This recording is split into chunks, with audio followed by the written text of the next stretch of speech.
A shocking discovery has amazed the whole world. Experts are calling it a miracle. On November 20, 2022, Egypt's Ministry of Tourism and Antiquities shared on social media that a huge and beautiful tunnel had been found under a ruined temple in the ancient city of Taposiris Magna, located on the coast of Egypt. The tunnel is about 13 meters deep underground.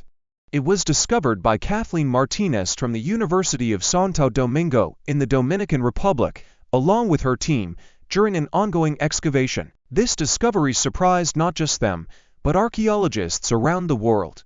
Many questions have been raised. What was the tunnel used for? Could there be more tunnels like this? And most importantly, could this tunnel lead to the long-lost tomb of Cleopatra and Antony? Kathleen Martinez has always been deeply interested in Cleopatra. While studying Cleopatra's history, she believed that the ancient queen was a smart and powerful woman. Even though Roman stories often tried to make her look bad, Cleopatra studied at a top university, knew about medicine and law, and was a poet and philosopher too. Martinez found that Eastern texts and Roman writings described Cleopatra differently. She focused on texts like Plutarch's account of Mark Antony's alliance with Cleopatra. She believed that other researchers might have missed clues about where Cleopatra was buried, so she started her own search. Martinez guessed that since Cleopatra was seen as the goddess Isis, she would have chosen to be buried in a temple dedicated to that goddess. Using her own knowledge and ancient writings by Strabo, she made a map of possible burial locations, 21 in total. After eliminating some, she found one location near Alexandria that matched everything she was looking for: the Temple of Taposiris Magna, also called the Great House of Osiris. This idea was different from another theory by French explorer Frank Gaudio and the European Institute of Underwater Archaeology, who believed Cleopatra's tomb was in a part of Alexandria that had sunk underwater after an earthquake.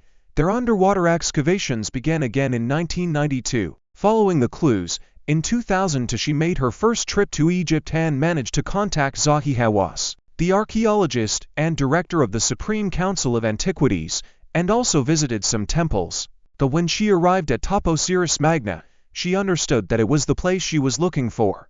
After this short trip, she returned to her country and made the decision to upend her life and prepared a project with the support of the Universidad Católica Santo Domingo to begin excavating. It was a historic moment.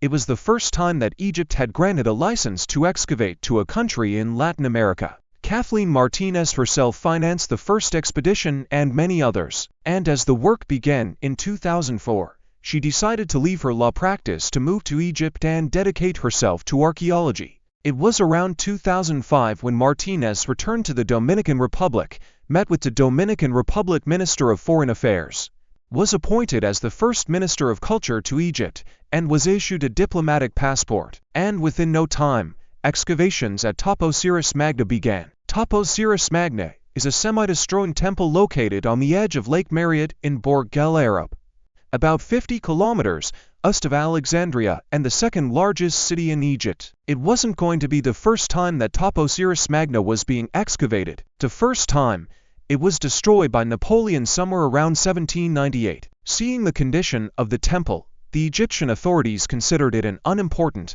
unfinished monument.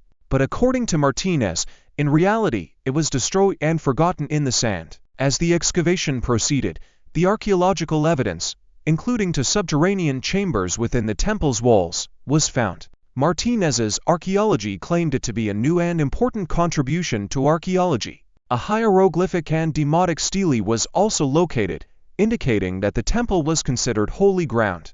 In 2018, it was announced that more than 800 pieces had been located, plus a large cemetery with 15 catacombs, 800 bodies, and 14 mummies, all from the same period. During more than 100 years of excavations, busts and coins with the face of Cleopatra have also been found. And that gave all the archaeologists hope that maybe they are working in the right direction and are close to unveiling the secret of the lost tomb of Cleopatra. After this, there was a series of strange and terrifying discoveries in what is speculated to be Cleopatra's tomb. It was on the 5th of December 2022 when archaeologists discovered 16 burials in rock-cut tombs popular in the Greek and Roman eras. Inside were poorly preserved mummies speculated to be more than 2,000 years old. But what they found strange was that several mummies had solid gold tongues in their mouths. After carbon dating, the preserved corpses are said to be from 300 to 640 BCE. Following the strange discovery, Dr. Mustafa Waziri, Secretary General of the Supreme Council of Archaeology, held a press release and gave the possible logic behind that. He told that the reason for such solid gold tongues could be a belief system of the people of those times, who might have replaced the original organ with a gold one, as they believed that the dead will communicate with Osiris, the ancient Egyptian lord of the dead. According to Waziri, several mummies, which were discovered in bad condition, had gold on the bone immediately beneath the linen wraps used during the mummification process. Gold chips were fashioned into scarab beetles and lotus flowers. Mysterious decorations, were glues, and tar used in embalming, the remains of human-shaped wooden coffins, and several copper nails were all found at the ancient cemetery. Each burial level unveiled new shocking evidence about the different rites and methods of burying the mummies.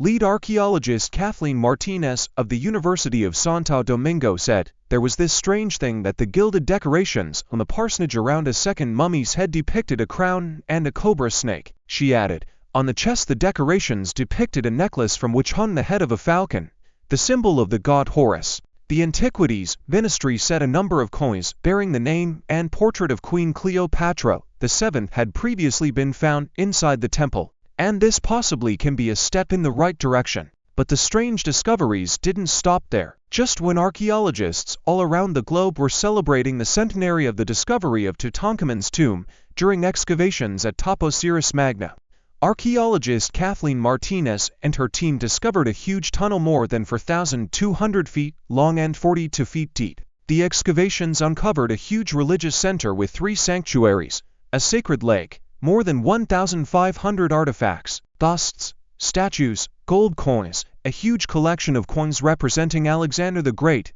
Queen Cleopatra, and the Ptolemies. The most interesting discovery is the complex of tunnels leading to the Mediterranean Sea and the sunken structures. Kathleen Martinez told CNN, "As it turns out, the many earthquakes that have hit this region over the centuries may have caused part of this tunnel to collapse." After nearly 20 years of research, the archaeologists believe she has finally found the lost tomb of Cleopatra. Since the beginning of the excavations, many clues seem to indicate to the teams that they might be digging up the burial site of the most famous queen of ancient Egypt. It was believed that Cleopatra and her husband, Roman general Mark Antony, were the human incarnations of the deities Osiris and Isis. We'll have to wait for further excavations, especially underwater, to confirm whether or not this is Cleopatra's tomb. It will be the most important find of the century, according to the archaeologist.